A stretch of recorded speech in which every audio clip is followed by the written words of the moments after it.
in Kenya, Uganda, and Tanzania and South Sudan. These are the resolutions we have made today in an extraordinary connectional meeting held at the Methodist Resort and Guest House on this day of our Lord, 29th March 2023. Resolution number 1. We have come here to take over our conference office with immediate effect. We have now actually taken over the office. We endorse the Connectional Transition Under Committee CTAC to manage the office until a new presiding bishop is elected and inducted into office. Yes. The chairman of the committee is Bishop Dr. Lawe Imadio. Yes. The chairman shall provide direction to all staff in the church. We are here because the office of the former presiding bishop Joseph Ntobura Moine, the term of office for former presiding bishop Joseph Ntobura Moine ended on 3rd August 2022. From there, he has been in office illegally.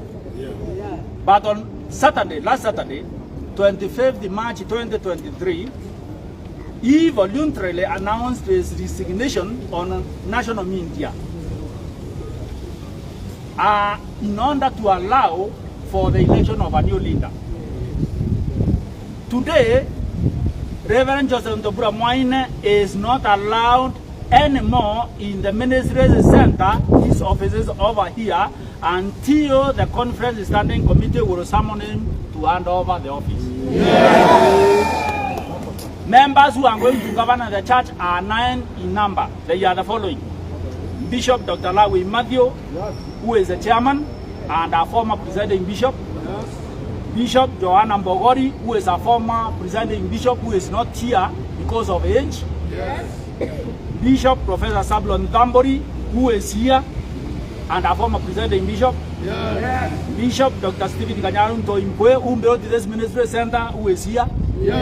He is a former presiding bishop. Bishop Charles Makonde from Pwani Conference. Bishop Isaiah Ndeye from Pwani Synod, former conference secretary also. Then Mr. Benjamin Nkongi, former conference treasurer. Oh, Gobandeyo. Oh, sawa. Then Mrs. Erika Motueri Agwapa. Oh, she is in hospital, so but she is the current conference treasurer and she is here with us. Then the last one, but not the least, Honorable Retired Justice Aaron Rengera. These are the people who will govern the church until we get a new leader through a proper election. This is resolution number 5. The Connection Transition Under Committee, through the acting conference secretary, Reverend Naftali Gitonga. Where is Reverend Naftali Gitonga? Mfupi sana kuja huku onekane.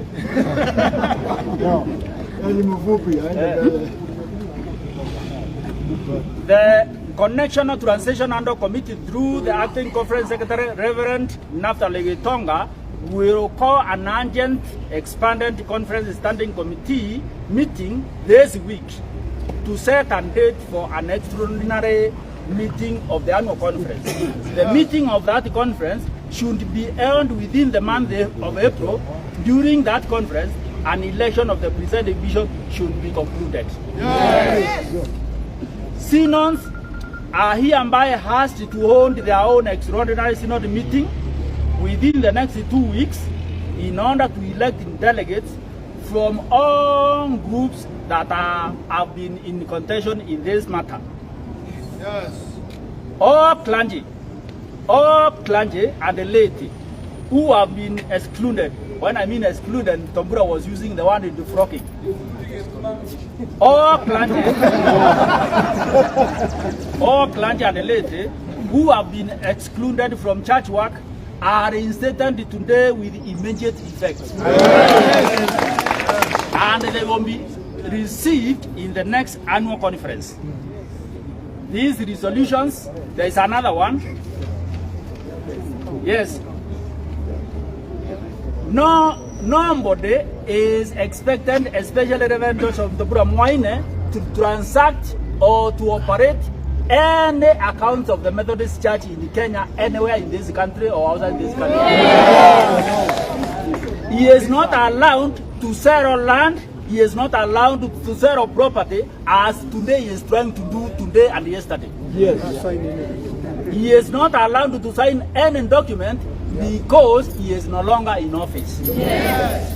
All the churches in the coast that have been prevented from opening and being used have been opened with immediate effect today. Yes. No more subdivision of land at the coast because they are being engaged, subdivided and sold.